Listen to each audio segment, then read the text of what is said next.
Telangana public service commission కొత్త chairman గా బుర్రా వెంకటేశం నియమితులయ్యారు. సీనియర్ ఐఏఎస్ అధికారి బుర్రా నియామకాన్ని గవర్నర్ ఆమోదించారు. డిసెంబర్ 2వ తేదీన బుర్రా వెంకటేశం కమిషన్ చైర్మన్ గా బాధ్యతలు స్వీకరిస్తారు. ఆలోగా ప్రభుత్వంలో తాను నిర్వహిస్తున్న అన్ని బాధ్యతల నుంచి తప్పుకుంటారు. ఏ బాధ్యతలు అప్పగించినా సమర్థవంతంగా నిర్వహించే ప్రస్థానం ఆయనది. ఆయన ప్రస్థానం ఏంటో ఒకసారి చూద్దాం.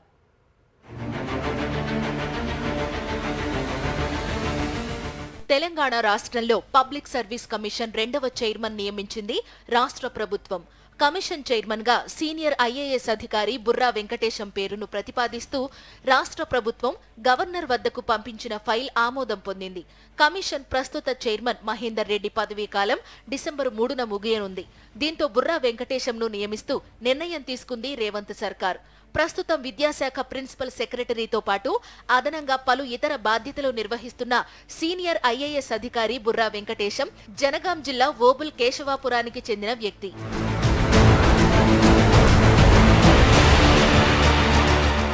రాష్ట్ర పబ్లిక్ సర్వీస్ కమిషన్ చైర్మన్ గా 2030 వరకు కొనసాగే అవకాశం వెంకటేశంకు ఉంది. కొత్త బాధ్యతలు తీసుకునే క్రమంలో ఆయన ఇప్పటికే ఐఏఎస్ ఉద్యోగానికి వీఆర్ఎస్ తీసుకునేందుకు దరఖాస్తు చేసుకోగా ప్రభుత్వం ఆమోదం తెలిపింది. డిసెంబర్ 2న వెంకటేశం కమిషన్ చైర్మన్ గా బాధ్యతలు స్వీకరిస్తారు. టీజీపీఎస్సీ చైర్మన్ గా నియమించడం పట్ల ఆయన సంతోషం వ్యక్తం చేశారు. వరంగల్, నల్గొండ జిల్లాల్లోని ప్రభుత్వ పాఠశాలల్లో ఆయన హైస్కూల్ విద్య పూర్తి చేసుకుని తరువాత ఎడ్యుకేషన్ మొత్తం హైదరాబాద్లో కంప్లీట్ చేశారు. 1990లో తొలిసారి సివిల్స్ రాసి సెంట్రల్ ఎక్సైజ్ విభాగంలో ఉద్యోగం సాధించారు.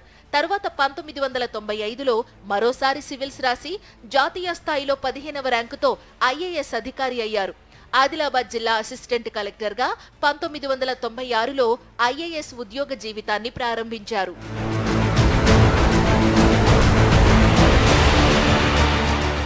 ఆంధ్రప్రదేశ్ రాష్ట్ర విభజన తరువాత తెలంగాణలో హోంశాఖ ప్రిన్సిపల్ సెక్రటరీ, పలు కీలక శాఖల్లో బాధ్యతల్ని బుర్రా వెంకటేశం నిర్వహించారు.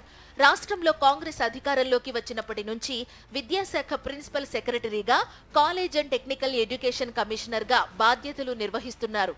ప్రభుత్వం తనకు అప్పగించిన బాధ్యతలను సక్రమంగా నిర్వర్తించడమే కాకుండా ప్రభుత్వాధినేతలు తనపై పెట్టుకున్న నమ్మకాన్ని నిలబెట్టుకుంటారనే పేరు వెంకటేశంకు ఉంది. రాష్ట్ర ప్రభుత్వ ఉద్యోగాల్లో కీలక పాత్ర పోషించే పబ్లిక్ సర్వీస్ కమిషన్లో సమూల మార్పులు తీసుకురావాలని రేవంత్ సర్కార్ భావిస్తోంది. ప్రభుత్వ ఆలోచనలకు అనుగుణంగా నిర్ణయాలు తీసుకోవడం, అమలు చేయడంలో బుర్రా వెంకటేశంకు ఉన్న రికార్డు కారణంగా ఈ బాధ్యతలు అప్పగించడానికి రేవంత్ నిర్ణయించారు. మరి రాష్ట్రంలో నిరుద్యోగులకు ఆశాదీపంగా ఉండే పబ్లిక్ సర్వీస్ కమిషన్లో రాబోయే రోజుల్లో ఎలాంటి మార్పులు తీసుకువస్తారో చూడాలి.